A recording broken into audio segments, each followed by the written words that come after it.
strangest thing. It's shorter than you think. No think.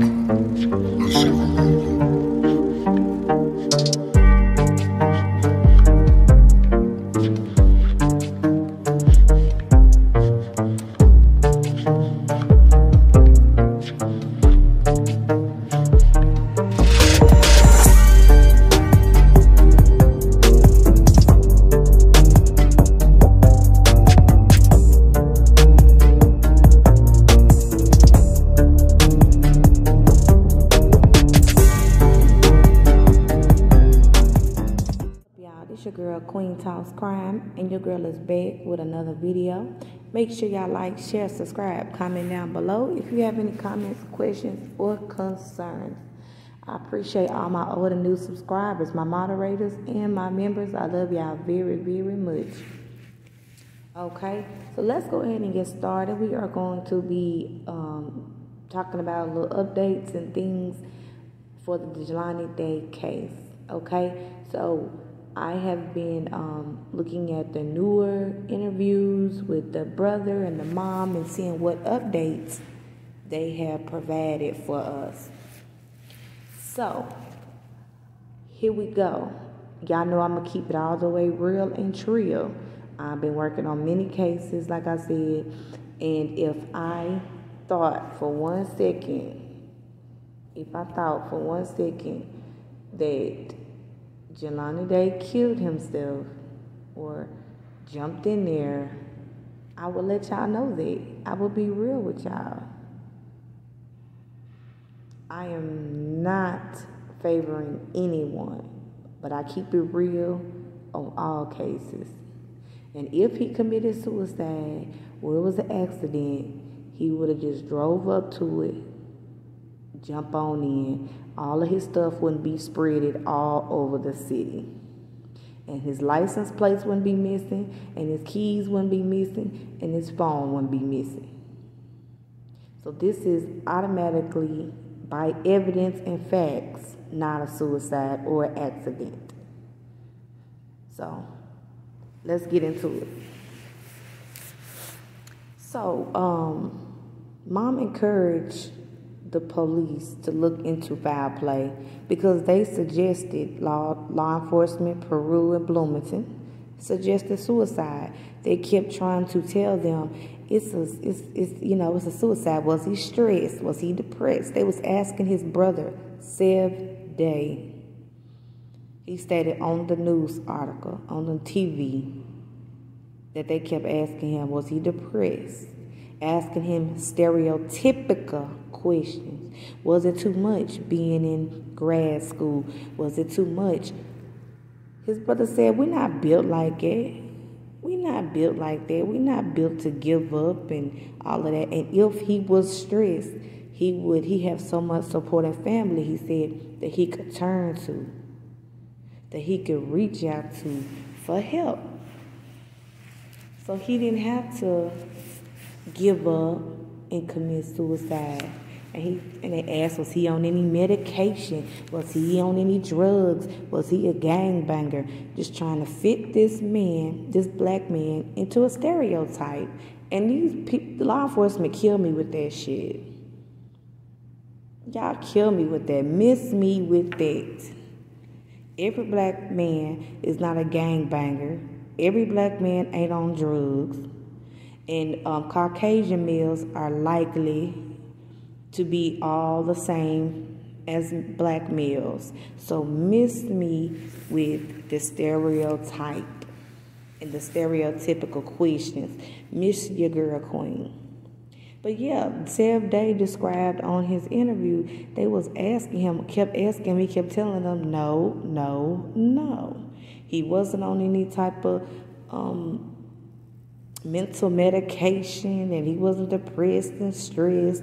He wasn't all of that. Mind you, he already graduated from A&M, so, I mean, he's in grad school. He done did majority of the work. He's close to the finish line, so why would he give up now? He had much more life and things to give. But anyway, so let's get back to the LE, Peru, and Bloomington that just want to throw this case to the side, mark it as suicidal accident, close the book, not do no investigation, not do no footwork, not do their damn job. Excuse me. They don't want to do their damn job. And that's what it all boils down to. They don't care about Jelani Day. They don't care about this black man. They got all the evidence right in front of them. And if he was a Caucasian male, they would have been found more answers right now to this day. We would know way more. And we would know his cause of death. By the way, they still withholding that. They still have not gave us his cause of death. And I'm going to let you know why I think that is. They're not giving his cause of death because too many people's eyes on them right now. They can't give us suicidal accident. That's what they was going to do at first.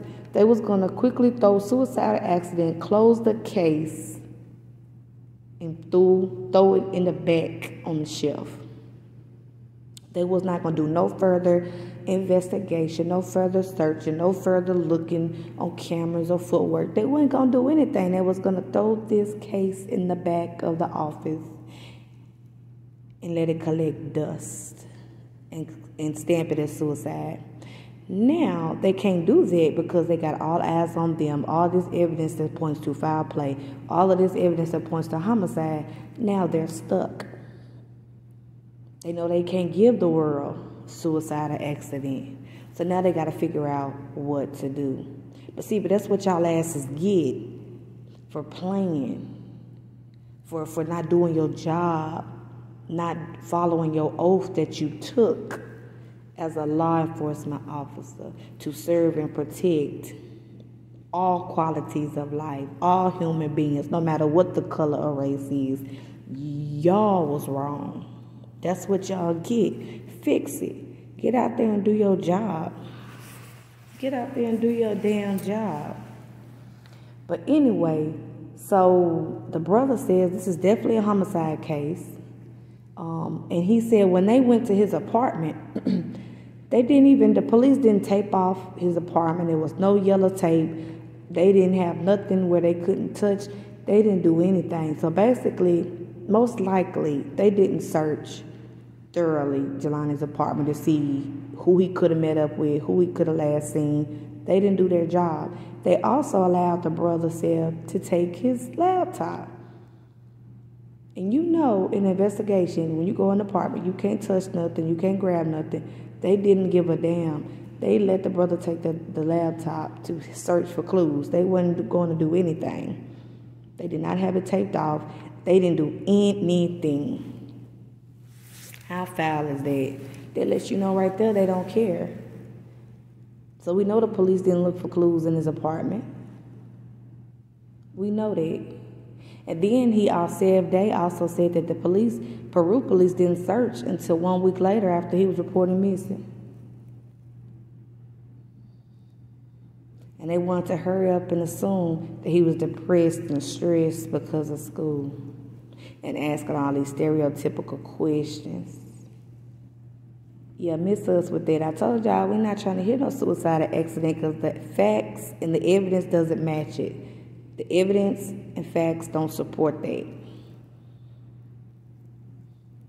So come again.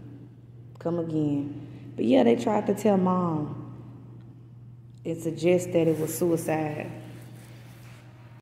So yeah, they tried to suggest to Mom that it was a suicide. So Mom had to let them know it's foul play. And now they're looking into it as foul play. But they already know it was foul play. They just didn't care. And he wasn't important enough to look and find out what really happened to him. He wasn't important to them at the end of the day. So celebrities such as Viola Davis are reached out. Offset is wants offered to pay for Jelani's funeral services.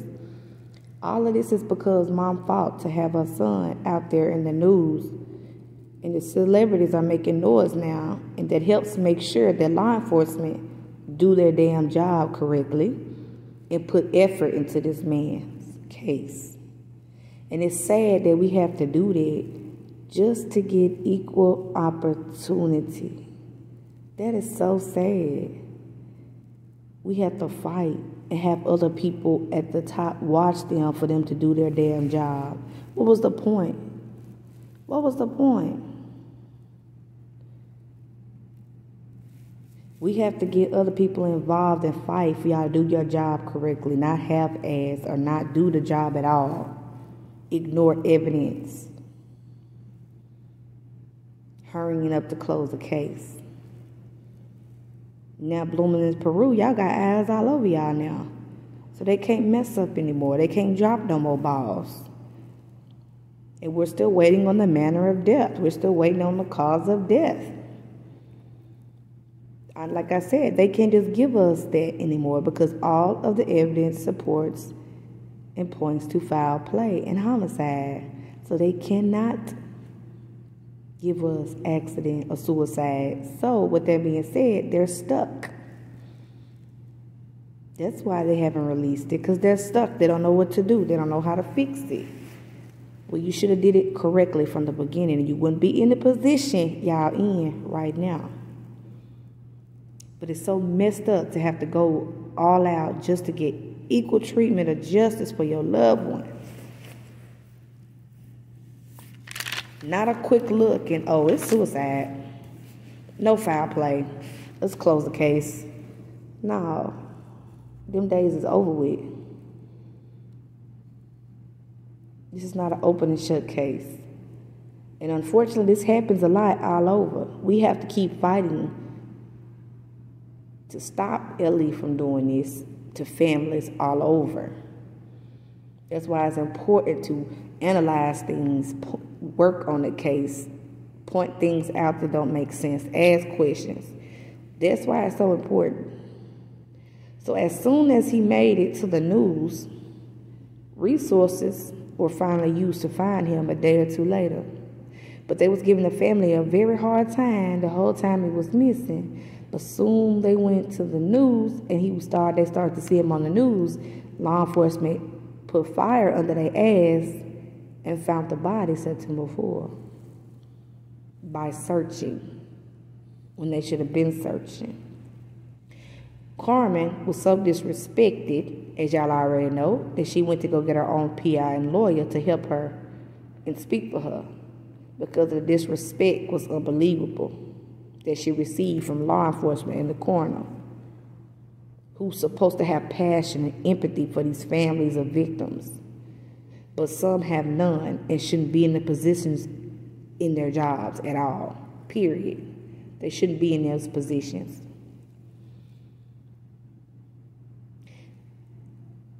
They removed a painting. Some artists made a painting of Jelani, and they had it on a certain wall, and they removed it allegedly because it's against codes. And the painter and the people said they could have made an exception. People are mourning. But they said, nope, it's against codes, and they put it in storage and allegedly trying to find a place for it on the Illinois campus or a place where people have a memorial set up for him. So it was on like near a public building, and they wasn't making no exception. Now, you know, in that hick town where racism is still very much alive, they wasn't going to let that painted mural of Jelani Day, an African-American, be on their government building near anything government. Period. And that's just that on it. They wasn't going to do it. So they immediately took it down, put it in storage, told them, well, we can send it to the Illinois campus. So that is in enough says how it goes in Illinois, in Bloomington, Norman, Illinois. So again, Jelani Day reported missing 8/25, August the 25th, body recovered September the 4th, and body identified by dental records September the 23rd. Lanyard found in a different location near the river. Wallet found dropped by a guy in red shirt or red shorts in a different location. His phone is still missing to this day. His keys are still missing to this day. His license plates are still missing to this day. His car was found deserted in the woods 60 miles away with his clothes he was seen in the dispensary wearing in his car. So what happened to Jelani Day? What really happened? Who did this? Why did you do it? And it's obvious someone did this and still has some of his belongings. They still have his property. And Mom, Carmen, believes he knew his attacker. And it was more than one because Jelani could fight. He knew these people. And there's always people that's close to you that could be so envy and jealous of you. And it's always the people, it's a higher rate of someone that you know and love that's close to you that are the ones that hurt you and will murder you. It's always someone close. So the family needs to be looking at some of his friends, people he was close to, people he trusted. Because it was more than two. I believe Mama Carmen. I think it was multiple people. Multiple people spreaded his items. Multiple people have his property. Multiple people. This is a job of multiple persons, not one. In coroners, we're still waiting on his cause of death and the manner of his death. We're in October. Y'all should know how he died. Y'all know what his cause of death was. We're waiting. And we know why y'all not announcing it, because y'all was going to handle this as an open and shut suicide. And y'all was going to throw away the evidence. Y'all was going to throw away everything that was found. Y'all was going to shut it as suicide or accident. But now all these people are on y'all, and y'all can't do that anymore. So now y'all got to figure out how y'all going to handle this case that y'all dropped, that y'all deliberately mishandled. Yeah, we watching. This your girl, Queen Talks Crime, and I love you guys. Make sure y'all like, share, subscribe, and I will see you guys tomorrow. Peace.